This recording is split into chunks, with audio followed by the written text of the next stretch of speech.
of the House Intelligence Committee. Always good to see you, Congressman. Your reaction to some of those numbers, sir, that Monica Alba just shared, and I think one notable one of the 28 hours the president has spent speaking during these coronavirus briefings, the task force briefings, 4.5 minutes with an air of empathy, perhaps, for Americans who've lost their lives or are suffering hardships. What are your thoughts on that?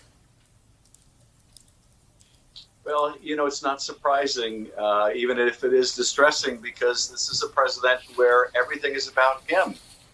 And so he enjoys talking about himself, his accomplishments. I think those live press conferences have been a toxic mix of misinformation from the president, self-promotion, attacks on rivals, and as you saw, only 4.5 minutes talking about the extraordinary loss of over 50,000 American lives. I've been urging for some time, frankly, that stations stop covering those press conferences live because of their penchant for misinformation. And now we see, with graphic results, the president touting Clorox as a potential cure, and the calls coming into hotlines. I think, in my view, the news should, after the press conference, replay something if it's newsworthy. But he uses them so much for self-promotion.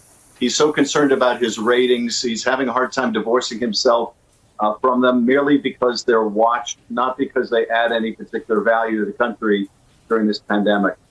This is not useful for the country for the president to simply speculate, opine, and to try to gloss over it, as Dr. Birx does on a daily basis now, by saying that he's just trying to put out his optimism, or that's the way he thinks out loud.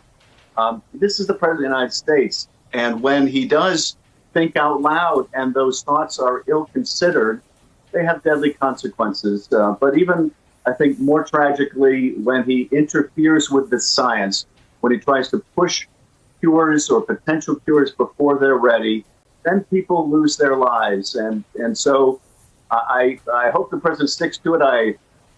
In terms of not doing these daily press briefings, but I suspect he can't stand being out of the public attention for very long, and that we'll see them resume.